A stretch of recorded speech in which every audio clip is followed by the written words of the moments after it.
welcome to this episode of AE Manufacturing Conversations. Today our guest is Steve Milanoski from the New South Wales Government's Advanced Manufacturing Research Facility, which was a sponsor of our hugely successful Australia's 50 Most Innovative Manufacturers campaign earlier this year. We're currently planning to launch our next 50 Most Innovative campaign in November. If you're interested in getting involved as a nominee or as a sponsor, then please get in touch. Now on with the show. Steve, welcome to the program. Good to have you on AU Manufacturing Conversations. Thanks for inviting me. It's very exciting, to be honest, as a listener and participant in the manufacturing community here in Australia. Fantastic. Well, we go back a little way, not a huge way, but some way, and we've had a few conversations, but listeners might not be so familiar with you and your life and times. Would you like to give people a sense of what you've done with your career, what's brought you here, all that sort of stuff? How much time you got?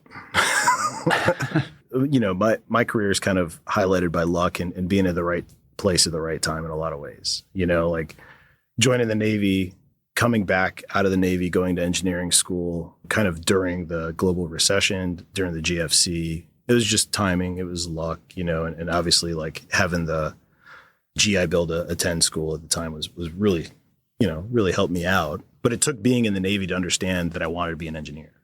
And then, while I was in school, I think just studying materials, it really allows you to touch all the other engineering disciplines. Like there's an element of materials in everything we do. Some would say it's one of the oldest engineering disciplines. But I really fell in love with manufacturing during studying that. Worked in a lab, operating CNC machines for graduate projects, and really loved, just machining, got into welding, obviously worked in the wood shop, water jet, and it's just kind of having all the equipment there where it's just, let's go figure out how to work this at some basic level. CAM existed. We didn't have a lot of opportunity to use it. Everything was basically programmed on the control. So you're learning on the fly, right? Mm-hmm. And I think having exposure to that really helped create an opportunity later to get a position at SpaceX where, again, like luck hit. It's like being able to manufacture components really was what SpaceX was after. They want people that can work with their hands, that understand the high sciences simultaneously. And I get there and we have this brand new metal 3D printer. My boss is like, well, materials, go learn how to use it. Right. And again, 2 years later, when we're printing some of our first components for test, we just had a really bad supplier of castings. And it was like, well, we've done all the testing on these. These will survive. You kind of get the call from Tom at the time. It was just like, will these survive flight? So we put it on an engine, it survived 10,000 seconds of hot fire. We were pretty confident at that point. And then we had to go certify with the Air Force, So that was 2014, TICOM 8, first additive component to fly in space that was qualified.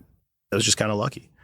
Fast forward, getting into Australia, I kind of stayed on the propulsion component design, development, manufacture, test, flight until we landed a booster. And then I kind of transitioned over to the metal AM team, working on the hybrid DED stuff, and just happened to meet an Australian at a conference who said, hey, if you ever need a job, let me know.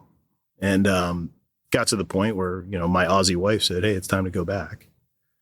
And I just knew who to call. Again, being in Western Sydney for 4 years was really lucky. I just enjoyed being part of that manufacturing community. And from there, the AMRF kind of popped up. So I was first exposed to the AMRF when, SpaceX wanted to print grid fins. So for re-entering the Falcon 9 vehicle, there's the grid fins up top that are based off of a much larger munition. And we just wanted to figure out how to manufacture them at scale, right? Using all means that are currently available. And I found out about the AMRC because they were experimenting with WAM at Cranfield. Mm-hmm. So some early discussions with them. I actually talked to Titomic at the time, and figuring out what was out there to kind of print those grid fins was my first understanding of what an AMRF-like organization is. So it's kind of funny that when the AMRF popped up where it's like, hey, here's an opportunity to help shape the technology, deployment, and direction. I was like, oh man, I've seen this work before. We got WHAM out of it. We got crazy machining, productivity, analysis, and experimentation out of it, really delivering results for companies. I was just in. And I'm really fortunate to kind of find myself in this position. Nice. So tell me about joining AMRF. How long ago was that? And what's the story so far for you here? I've been the director of manufacturing technology for just over a year. Public services, is when I was in the Navy, you kind of had this saying that service is its own reward, right? And it's important to realize that you're working for the people. It's got to be one of the best jobs in manufacturing in Australia, if you think about it. The reason the AMRF exists, there's no manufacturing development institutes in Australia, right? We tend to focus really early on that fundamental research, pushing early stage TRL levels to where can we get a prototype? Get the prototype, kick it off to commercialization, kind of like they'll handle it, right? There's a very clear continuum there in marching orders for our research and academic communities.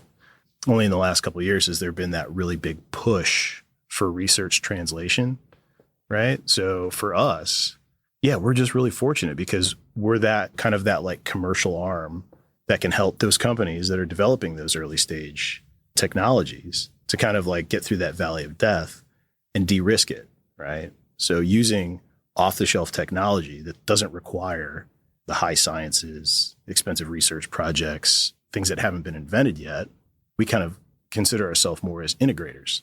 What's currently available? Like take a little bit of this from automotive, a little bit of this from fast-moving consumer goods, and find that best solution that fits the profile of the project. So early stage TRL kind of has a really stable partner in the AMRF because we work on the MRL scale, the manufacturing readiness level. We need to speak design, right? Because that's kind of the common language of manufacturing. And a lot of the early stage design trades you make impact manufacturing costs at a later date. So being present during that stage is really important for us, but it's also something that we know isn't necessarily our wheelhouse, right? So being engaged early with design to help influence the design for manufacture, which is a big hot button issue, over the last couple of years, and can really deliver value downstream. If you're going to be high pressure die casting, we design for that right up front. Right. So you mentioned you guys as an integrator using off-the-shelf technology. Tell me about some of the off-the-shelf technology that you've been invested in and that you're eventually going to be able to make available to manufacturers later this year. Yeah, this is where the job gets really fun.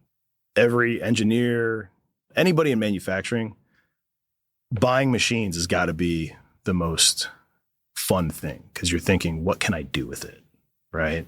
For us, we've been very deliberate about approaching what type of technology we pursue, trying to make sure that our scope is appropriate, not spreading ourselves too thin. Like a great example is like robotics, right?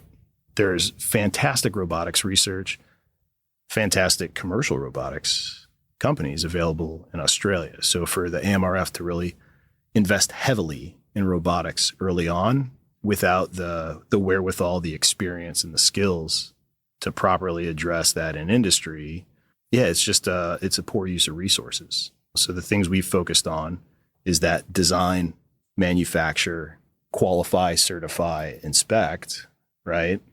All under that kind of digital umbrella. It's essentially a microcosm of most manufacturing lines, right? What we want to do is make available a production capable facility. So if you come in, you can use everything to the same degree as you would in your own. For instance, let's just take the veil of secrecy off of it and say defense wants to do a project. Well, very tight design requirements that always loops back to a specification. That specification then goes in through like all your material planning, program planning, et cetera. Gets down to manufacturing. You have your jigs, your fixtures, your design, all your planning that goes into programming your tool paths, all of that. And then you have to verify it, right? And that's like a long-winded way of saying, we provide those validated and verified solutions. Some of the technology we're going to offer is more on, the traditional things. So CNC, composites, right? Like we have a ply cutter.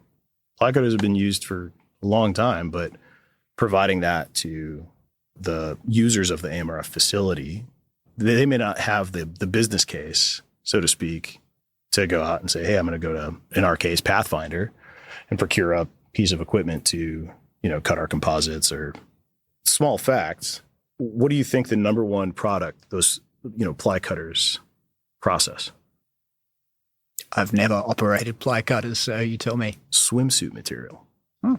So like just fashion industry uses these types of machines, which was amazing to me, because it's kind of like manufacturing's, it's really for everybody. It touches everything. Yep. And you're like, oh, all right, well, so having a ply cutter there to cut advanced composites that we can then use to put in, compression mold or, into the oven with rapid tooling that we can make with our CMS creator, that kind of helps like push the needle, because you have those integrated solutions all under one roof, right? It's not, oh, okay, we have to go use a ply cutter from here, have to go to an autoclave or oven over here, have to go get QC done at another site. That all exists under one roof. So the entry and exit points of using the AMRF, like our goal is to make that as seamless and as easy as possible for a range of customers, from academia all the way up to the very large industry that is quite capable of doing it on their own. But they may say this is just a poor use of resources when we're focused on production. Right. So tell me what you've witnessed to do with the Australian manufacturing environment, both, in researching for what you're going to open, networking, and from being at a contract manufacturer before that. What would you say about the landscape here, some of its peculiarities? What are your observations? Peculiarities. There's a very distinct culture within Australian manufacturing. Coming from America, where, number one, risk is just a completely different calculation here than it is in the States. So, in the States, you kind of sit down, you put your pen down, you go, okay, this is going to pay off in, 3 years. I accept it. Call up your machine tool provider. Hey, I need this here ASAP. We got a job ready to go. Right. And that exists in Australia, but it's not necessarily the popular opinion. Right. So I think there's just how do we approach capital investment, technology onboarding, and actually using it. That tends to be said a lot. Right. And there's a lot of technology that gets onboarded to companies, but how successful is it 2 years down the road, 3 years down the road? Or is it just kind of like, hey, we're using this to minimum capacity or minimum capability to deliver our products, but we're not really pushing it as hard as we can, right? And I think there's that kind of culture. I mean, that kind of exists. But then you find the opposite of that as well. You'll go to machine shops in Australia, and there's New South Wales, like, holy smokes, man. Like, some of the people that operate these shops are just, they're top notch, man. And they don't, it's like they think about this stuff in their sleep, and the quality of manufacture. And those tend to be the shops that have kind of diversified to actually create their own product, right? So not relying solely on another customer to come through saying, hey, I've designed this, can you make it? Actually saying, well, you know what? It's a shorter putt for a manufacturer to embody design and develop a product and kick it out there, as opposed to, say, a design house embodying manufacturing. So I think that balance and that calculus has kind of changed the way a lot of these great shops have approached the market. They don't have to be 100% reliant on insanely long defense procurement cycle, right? We can go make things for automotive, the FMCG market, or just, what's really funny is you see a lot of shops make stuff for other shops and sell it, like Saunders Machine Works, kind of like the most popular version of that. Let's look at, you've got some projects to announce in the not too distant future.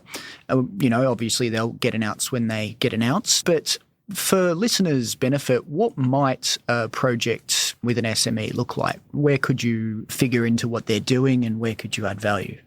Well, first off, starting at the AMRF, part of my job is actually figuring out how do we deliver service. So we kind of came up with this concept of like the 4 Ps, right? So we have parts, processes, people, and partnerships, right?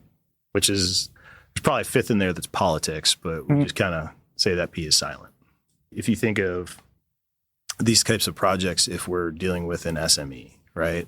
One of the things that we really want to address is, how do we accelerate the adoption of new technology, right? You're a manufacturer really interested in, multi-axis CNC machining. And the background of your shop is that you tend to program purely on the controller. Potentially there's a skill shortage in that programming department of your shop, which might be 3 people. Leveraging the AMRF on, say, like a daily rate that's accessible is almost the cheapest insurance policy that you can purchase, right? So there's no capital outlay, there's no software cost, there's no just cost of procurement, and like the lead time to get to that point, it's very hard to kind of calculate. That might be one example where we provide access to equipment and expertise so that it gives confidence to our customers to say, yes, this is the right decision. Here's how we implement this technology. This is the productivity that I can receive. Potentially there's a sustainability component to that where it's maybe there's an energy efficiency play, or a lot of coolants nowadays are all more non-toxic, non-hazardous for employees, which, I'm sure 50 years ago would be, not the case. Yeah, definitely not the case. So that's on one side of the spectrum. One of the other things we want to offer is speed to capability, right? So you might be, for instance, a larger company that's in full-scale production, and having an R&D arm that's constantly pushing is very important. But it's also very difficult from like a skill standpoint, from a floor space standpoint, from a do I have to sacrifice production standpoint, right? So that's really where, and we're still kind of like crafting what that looks like to the market. But if you're a larger company that says, hey, I want to access the metal additive manufacturing equipment at the AMRF, I need it for 4 weeks, right? For us to say, all right, well, we can do those sort of like month access contracts so that you can come in, learn everything you need to get to that like qualification point for your parts. We'll be hand in hand the entire way, so that when you leave, production at your facility was uninterrupted, continuous. So there's no loss of revenue. There's no issues with cash flow. From a business standpoint, it just makes sense. Right. So I think that's another thing where the AMRF is kind of tailoring to both ends of town in manufacturing. There's other components as well when it comes to upskilling, right? So this concept of coaching, there's fantastic facilities in all of Australia when it comes to, tertiary education, trade education, vocational, however you want to stack that up. But a lot of times we don't want necessarily to send someone for a 6-month program for a certificate, or like definitely not the case now to have somebody go get a 3-4 year bachelor's degree. So what tends to be more popular is, hey, let's send someone over to the States to a technology center to get training, right? Well, what are they doing at that training? They're standing next to equipment, next to skilled operators to learn and get the confidence to come and operate it themselves to ensure productivity, uptime, reliability. AMRF can offer the same. So those type of staff come to the AMRF, for lack of a better term, put their hand in the back pocket of the operator, the engineer, and follow them around and learn those heuristics, that black magic that's not really written all in one book. So there's that people element, and then the partnerships, technology seminars. The number of manufacturers we talk to, that's just, we're looking forward to having access to technology providers, software, machine tools, fixturing, tooling, materials, whatever it might be. We're kind of in this process of creating that partnership model so we can hold those technology seminars on site at the AMRF and make the AMRF available to all those local manufacturers to come in and learn what is going on within the filament winding programming department. How can bottle winding really help push our product development or our offering to market?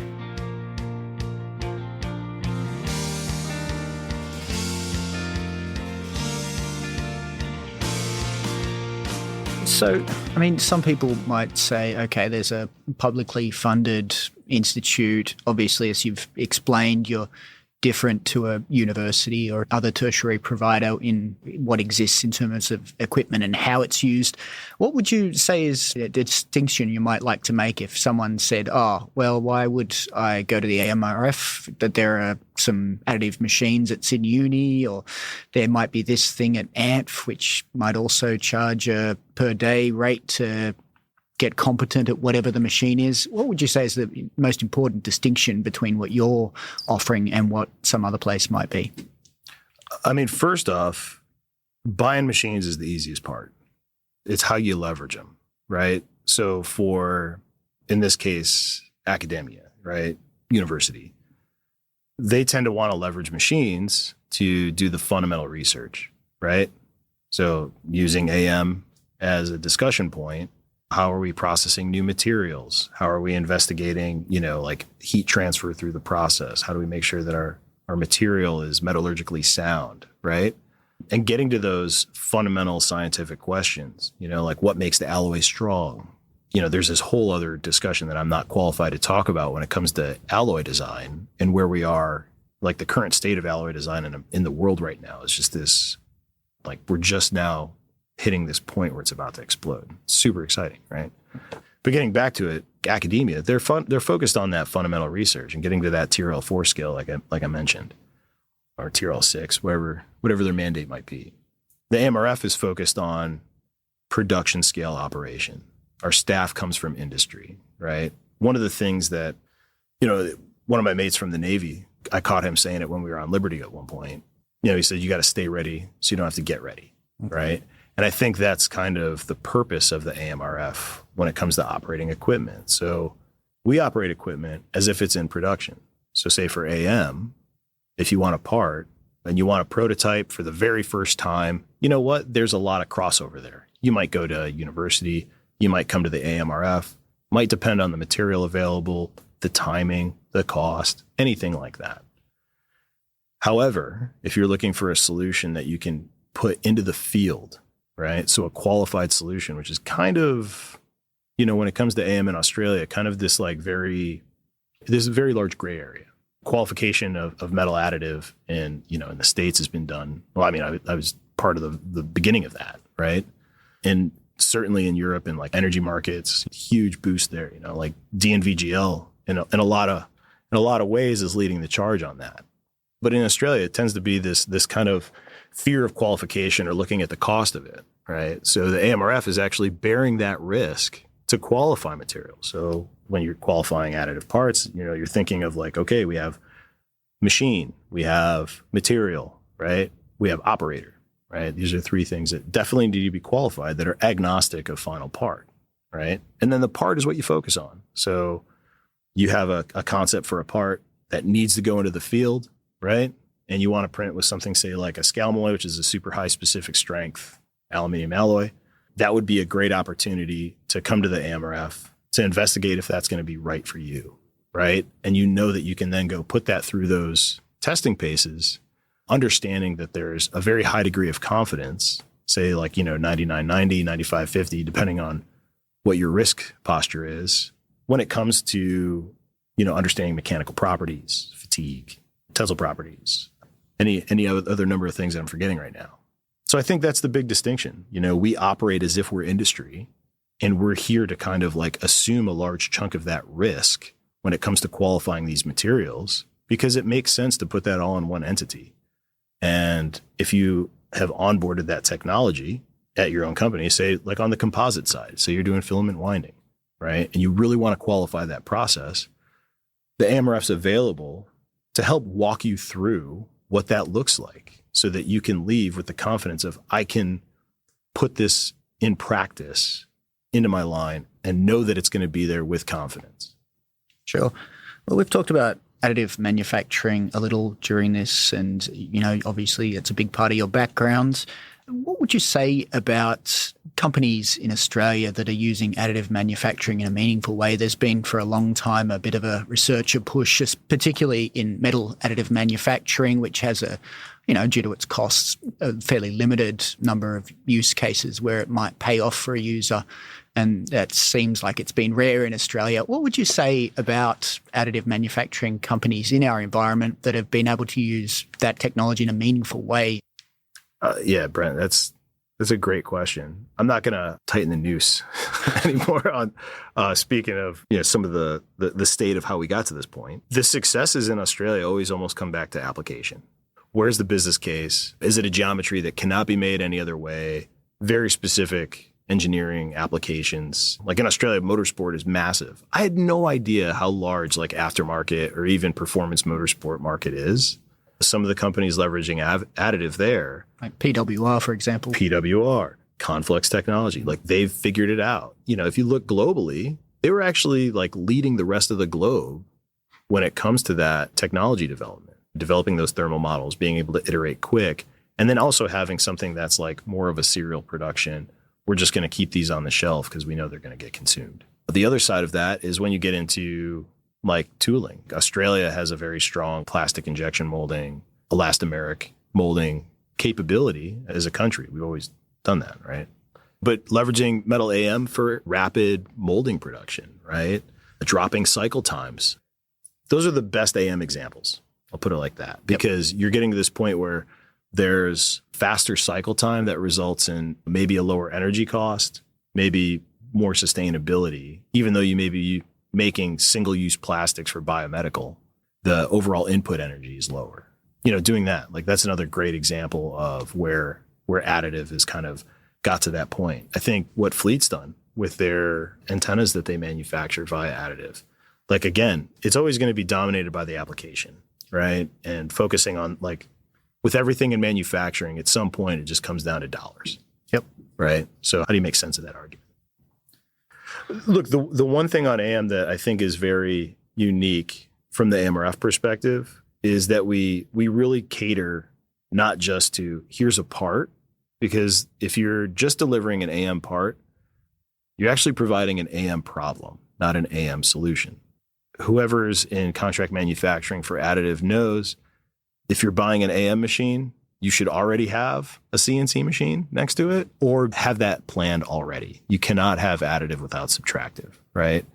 So first off, having those technologies adjacent. Second off is the design aspect. It's very cost prohibitive and time prohibitive for, you know, smaller companies to say, all right, we're going to go invest in computational modeling. There's an infrastructure cost. There's a software licensing cost. There's a very large personnel cost. Having that access at the AMRF on a daily or weekly basis is actually like lowering that barrier to entry so that your designs, you know, additive is in a lot of ways like injection molding. Less material you use, lower the cost. How do you thin that out so it's mission appropriate, but also within budget, within your program requirements, right? So I think then starting with the design aspect is also really important for additive. And then the big one, which we already talked about on the certification front, one of the last pieces of equipment we're purchasing is a large format CT scanner, right?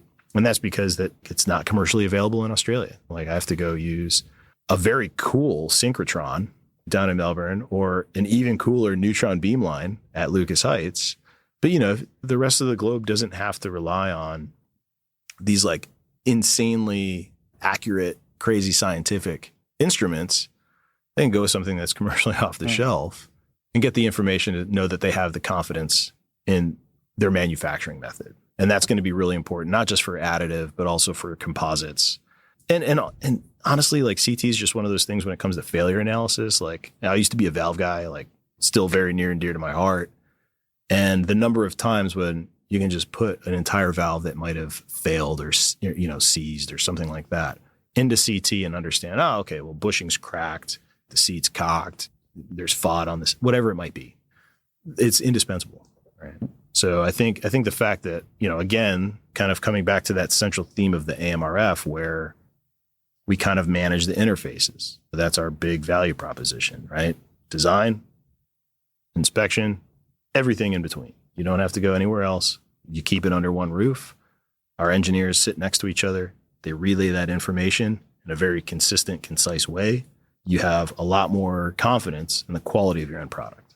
And so our lucky last question is, what's an issue within manufacturing that isn't getting the attention it deserves?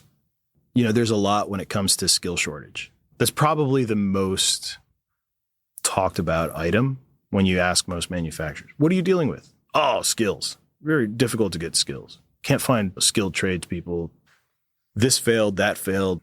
I think when it comes to skilled trades, MIT did this a long time ago, and they determined that if you're doing those kind of like repetitive tasks, if you're machining the same part 5,000 times and you're taking it off the machine and checking tools, and you're paid by part, right? You will stay until somebody tells you to leave. So if we're looking for those types of workers, I think that's relatively straightforward. There is that sort of unskilled labor component that does exist. But when it comes to the skilled labor, I need you to design the component that gets machined 5,000 times without providing that sense of purpose or mastery. It's very difficult to stay engaged. So there's this a skill shortage issue because we literally just don't have the bodies, and we stop feeding them into whatever education they require to become skilled. And then there's always the component of the lead time or the lag of, new unskilled worker to skilled worker, which is probably worth discussing as well. Great example, when I was in the Navy, I was a navigation electronics tech, right? So I navigate the ship, worked with inertial navigation. I think Advanced Nav created basically a pocket-sized version of the gyro navigator that I was working on, right? And schooling was 8 months, right? And I came out of there and I was ready to go. And you could put me on the plotter. I knew how to take readings. I knew how to fix, ICs, all that type of stuff. Now, well, not even now, like a year after I got out, they stopped all that training and it went to this kind of like self-paced online learning, not practical. And the quality of candidate that was coming out, maybe that lag shrunk so they get bodies on boats faster. But ultimately, the boat suffered because they spent a lot more time training. So I think for just as a matter of policy, figuring out what the handoff is between how to become skilled and when to get them in industry. Because I think most manufacturers would say we need people with the right attitude. Like we hire for enthusiasm, we hire for attitude. That's almost always what you hear. Like that cultural component is so important. And after that, it comes down to skill and drive. This has been a fun chat, and I appreciate you taking the time, Steve. It's always good to catch up. Thanks for being on AE Manufacturing Conversations. Yeah, thanks, Brent. And, just for myself, thanks for creating this whole podcast series. I think myself being part of the community, I get a lot of benefit out of listening to the guests that you have. Well, thank you. I really appreciate your interest. See you later. Thanks.